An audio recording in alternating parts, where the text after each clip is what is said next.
ஞானாலய உதவி குடும்பத்திலே நெய்வழி செந்தில் மணி அனந்தர் அம்மா அவர்களின் குமாரர் சாலை நன்னிலவேந்தன் இப்போதைய செயற்குழு உறுப்பினர் நெய்வழி சபையின் செயற்குழு உறுப்பினர் கனகராஜன் செயற்குழு உறுப்பினர் தான் சொல்லலன்னு வச்சுக்கோங்க. அவர் நம்முடைய 100 பேர் யாரு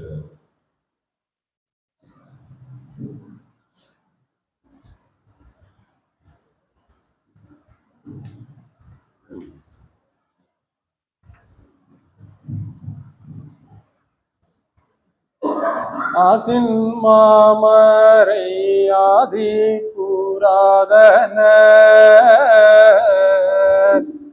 மாசில்லாத்த நீ ஐயர் மனுமகன் ஓசை கொண்ட நடனத்தாலே மனு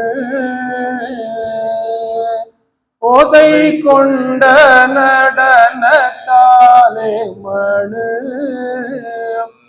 ஈசனாகும் இயல்பேடு தோதுவாம். எல்லோருக்கும் நமஸ்காரம். ஓசை கொண்ட நடனத்தாலே மனு ஈசனாகும் இயல்பெடுத்து ஓதுவாம் அப்படின்னு நமது குலதெய்வம் அவர்கள் திருவாய் மலர்ந்து அருளி இருக்கிறார்கள்.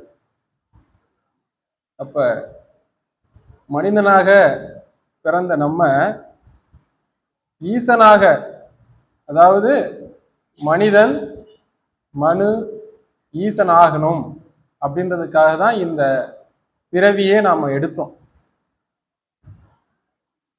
நாம இந்த உலகத்துல பிறக்கும்போது நரன் அப்படின்ற ஒரு பிறவியில தான் நம்ம இருக்கோம். இந்த பிறவி எப்ப மாறுது அப்படின்னா, இப்ப இறைவனை தேடி நாம இந்த மெய்யான ஒரு பாதைக்கு வரோம் இல்லையா, அப்பதான் நம்ம மனிதன் அப்படின்னு வேதங்கள் எல்லாம் சொல்லுது. அதை அறியல அப்படின்னா நரன். இந்த உலக வாழ்க்கை எல்லாரும் வாழ்றாங்க. இன்னைக்கு எத்தனையோ மனுக்கோடிகள் உலகத்துல இருக்கு. இந்த உலக வாழ்க்கையே சதமன கருதி வாழ்றவன் நரன். அப்ப இறைவனை தேடக்கூடிய அந்த அறிவு எப்ப நமக்கு வருதோ, அந்த மெய்யான வழிக்காக நம்ம தேடி வரோமோ அப்பதான் மனிதனாகிறோம் அப்படின்றாங்க மனு. அப்ப மனிதனுக்கு மட்டும் இறைவன் மற்ற ஜீவராசிகளுக்கு எதுக்குமே கொடுக்காம ஒரு பிரத்யேகமான ஒரு அறிவு ஒண்ணு கொடுத்திருக்காங்க. யானை முதல் எறும்பு கடை 84,100,000 ஜீவராசிகள் இந்த உலகத்துல இருக்கு. சாதாரண ஒரு எறும்பு எடுங்க, எறும்புல இருந்து யானை முதல் எத்தனையோ ஜீவராசிகள் நம்ம உலகத்துல இருக்குதா இல்லையா? அது ஏதாவது மனிதனுக்கு ஒப்பிட முடியுமா? அப்ப மனிதன் எப்பேற்பட்ட அந்த வித்தியாசம் அந்த ஜீவராசிகளுக்கும் மனிதனுக்கும். அப்ப எந்த அடிப்படையில இந்த வித்தியாசம்? அதுகளுக்கு எல்லாம் இல்லாத ஒண்ணு இருக்கு மனிதனுக்கு. மற்றதுக்கெல்லாம் என்ன? 5 அறிவு தான். மனிதனுக்கு 5 தானே. உங்களோட நாங்க சும்மா தான் பேசுறோம். நம்ம உங்களுக்கு இதை பத்தி நம்ம தெய்வம் சொல்லியிருக்கதை நம்ம எடுத்து சொல்றோம். சரிங்களா? 5 அறிவு தானே மனிதருக்கு. 5 அறிவு தானா? 6 அறிவு. இப்ப 6 அறிவு பிரத்யேகமா கொடுத்திருக்காங்க இல்லையா? 6வது அறிவு மனிதனுக்கு இருக்கு. அதுவும் வாக்கறிவு ஒண்ணு இருக்கு, இந்த வாய்மை.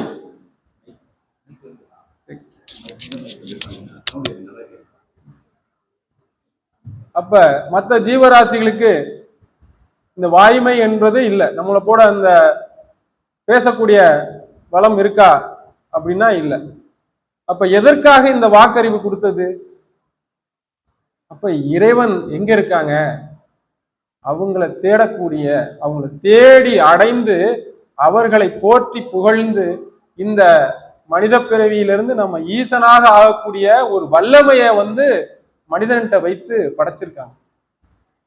இப்ப மனிதனுக்கு என்ன ஒரு தகுதி அப்படின்னா, ஈசனோடே இருந்து வாழக்கூடிய ஒரு தகுதி வல்லமையானது மனிதன்கிட்ட இருக்கு.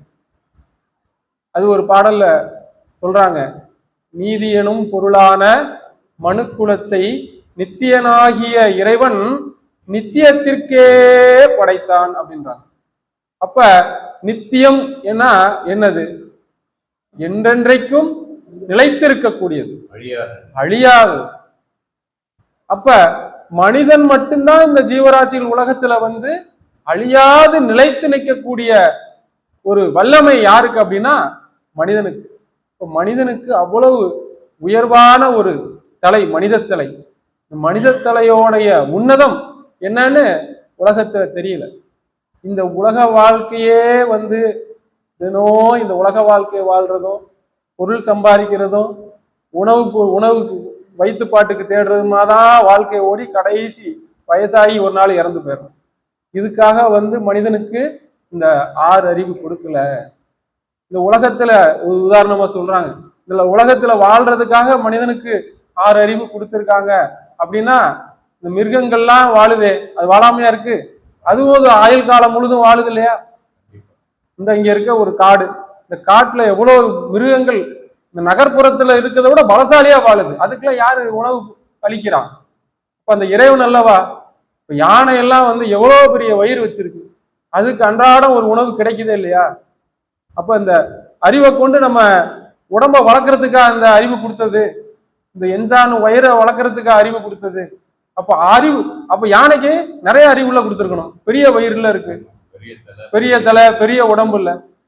அப்ப மனிதனுக்கு மட்டும் ஏன் வந்து இவ்வளவு பிரதானமான, உன்னதமான, மேலாம்பரமான ஒரு அறிவு வந்து கொடுத்திருக்காங்க அப்படின்னா, அந்த இறைவனை, அந்த பரம்பொருளை, அந்த நித்தியனை அறிகிறதுக்காகத்தான் இந்த அறிவை கொடுத்தது.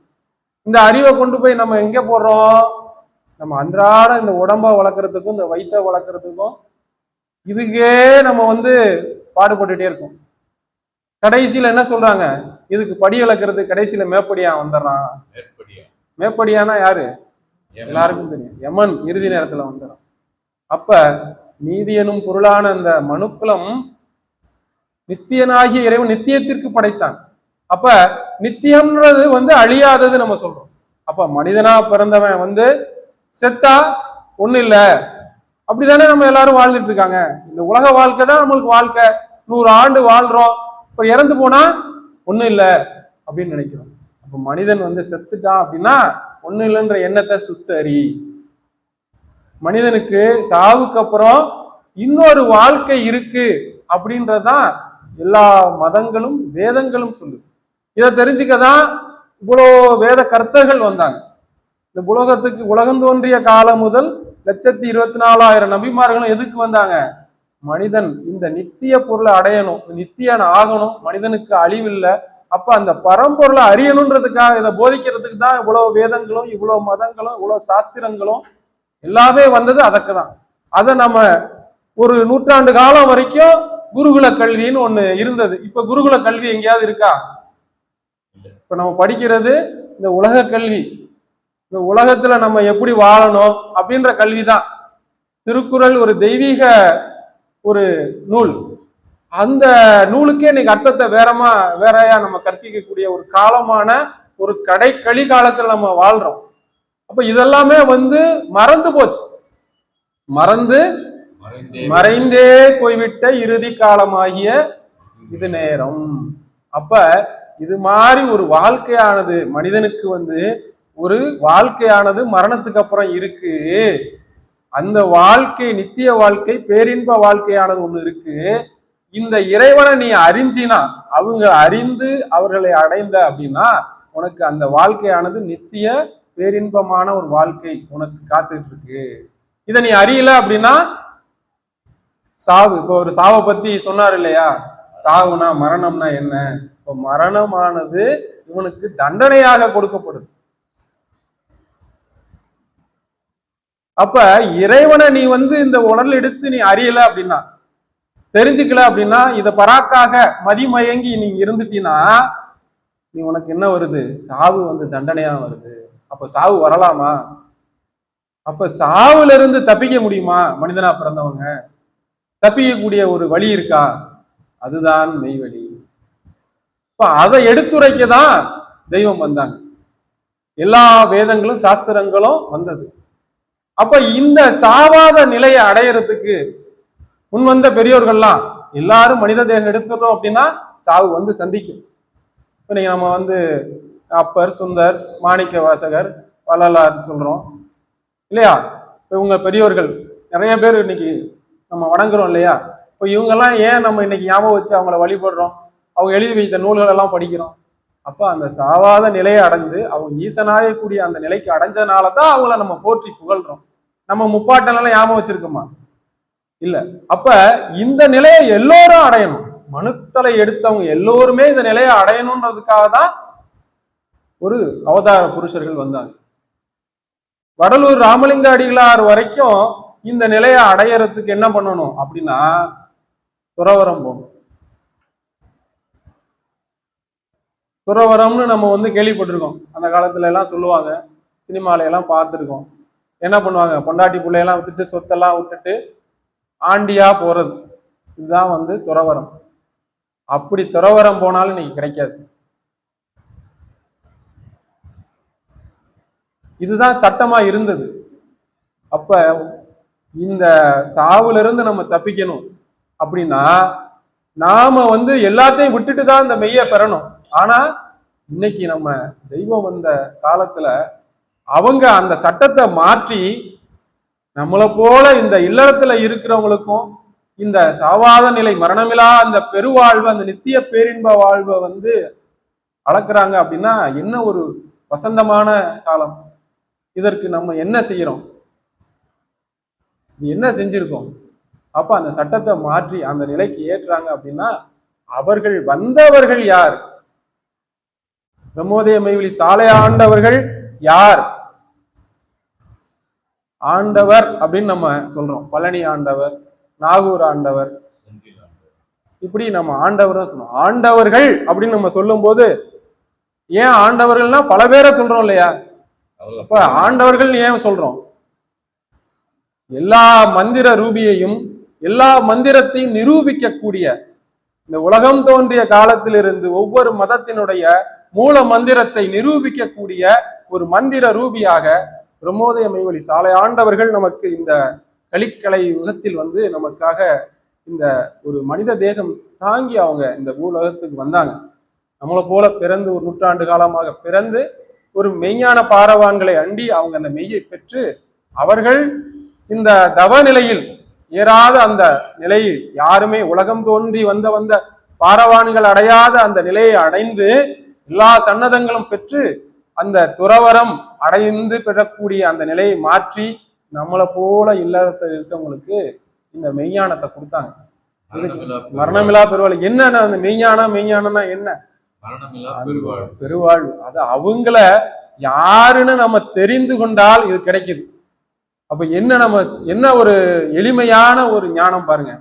எதையுமே விடாம, எதையுமே விட்டு கொடுக்காம, நல்லா உறங்கி உண்டு உலக வாழ்க்கையும் வாழ்ந்துகிட்டு எங்களுக்கெல்லாம் நமக்கெல்லாம் ஒரு மெய்யான வாழ்க்கையை கொடுக்கக்கூடிய ஒரு ஏமாளி சாமியாருன்னு தெய்வம் சொல்லுவாங்க. அப்பேற்பட்ட ஒரு தெய்வமாக கருணையோட காருண்ய நாட்டத்தோடு இந்த பூ உலகத்துக்கு அவதரித்து ஒரு ஊரையே உருவாக்கி, மெய்வழிச்சாலைன்ற ஒரு ஊரை உருவாக்கி, ஒரு ஞான பூமியை உருவாக்கி உலக மக்கள் எல்லாம் வாங்க அப்படின்னு சொல்லி இந்த மரணத்திலிருந்து தப்பிப்பதற்காக ஒரு எல்லையை உருவாக்கி இருக்காங்க. மதத்துக்கு பேரை மரளி எய்திண்டா சாலை ஆண்டவர்கள் மெய் மதம், அப்படி போடு முத்திரை அப்படின்னு தெய்வம் மதத்துக்கு பேரை வச்சிருக்காங்க. அப்ப எல்லாமே நாங்க என்ன சொல்றோம்? மனிதனுக்கு சாவு ஒண்ணு வருது, அந்த அந்திகால நேரம் ஒண்ணு வருது, மரணம் ஒண்ணு வருது. அப்ப அந்த யமன்பதி எல்லையை கடக்கணும். இதை கடக்காத வாழ்க்கை அல்ல. அப்ப என்றென்றுக்கும் இருந்து வாழக்கூடிய மனிதன் யமன்ட்ட போனான்னா அதுக்கு தண்டனையா சாவு கொடுக்குது. அதுதான் நரகமானது தண்டனையா கொடுக்கப்படுது. இதே சிவன்கிட்ட போனோம் அப்படின்னா நித்திய பேரின்ப வாழ்க்கை சொர்க்கமானது காத்திருக்கு. அப்ப அதை தரக்கூடிய ஒரு உலகத்துக்கே இன்னைக்கு வழி என்பார் வழி வேறு இல்லை. மெய்வழி ஒன்றே வாழியும் வழியே. அப்ப இந்த மெய்வழியானது ஒன்று இருக்கு. ஊரான ஊர் உயிர் பெயரேற்றும் கூடிய அந்த ஊரானது இன்று இந்த தென் தமிழ்நாட்டில் தென்னாடுடைய சிவனாக இந்த பூ உலகத்திற்கு இறைவனே, அந்த ஆதி பிரம்மமே, அந்த சிவனே அவங்க வந்து அவதாரம் செய்து இருக்காங்க. இதை எளிமையா மனித பிறவி எடுத்தவங்க எல்லாரும் ஆணா இருந்தாலும் பெண்ணா இருந்தாலும் இதை தெரிஞ்சுக்கலாம். இதுக்கு ஒன்றும் நம்ம வந்து தியானம் பண்ணணும், மந்திரம் படிக்கணும், வேதம் படிக்கணும், என்னன்றது தெரியல, ஒன்றும் கிடையாது. அவங்க யாருன்னு தெரிஞ்சு அவங்கள நம்ம வந்து அன்பு கொண்டு, அன்பே சிவம், அந்த அன்பு கொண்டு அவங்கள்ட்ட நம்ம அவங்க பிள்ளையா நாம அவங்க எடுத்து வைத்த அந்த நடைமுறையில நம்ம இருக்கும்போது இந்த பெருவாழ்வில் நம்மளை ஏற்றி வைக்கிறார்கள். அது நடந்து கொண்டு இருக்குது. அப்ப அதுக்கு என்ன அடையாளமாக இன்னைக்கு நம்ம அடக்கத்தை பார்க்கிறோம். வெளியில மரணிக்கிறாங்க, இங்க மெய்வழிச்சாலையில அடக்கம் ஆகுறாங்க. அப்ப அந்த செயலானது நடக்குது. இப்ப அதுக்காக தான் தெய்வம் வந்து அவங்க பேராசை கொண்டான். அவங்க வந்து என்ன, இந்த உலகமெல்லாம் உய்யணும் அப்படின்னு சொன்னாங்க. அதற்கிட்ட பணியாக நம்ம எல்லாரும் சேர்ந்து கூடி தெய்வத்தை தோத்தரிக்கிறோம். அது நமக்கு தொடர்ந்து இந்த இதுல நீங்க எல்லாரும் இந்த வரணுன்றது தெய்வம் அவருடைய ஆசை. நம்ம எல்லோரும் கூடி தெய்வத்தை தோத்தரித்து அந்த நித்திய பேரின்ப வாழ்வின் பெறணும் அப்படின்றது தெய்வம் அவருடைய ஆசை. அவர்களை தோத்தரித்து நம்ம வணங்கி வருவோமாக. எல்லோருக்கும் நமஸ்காரம்.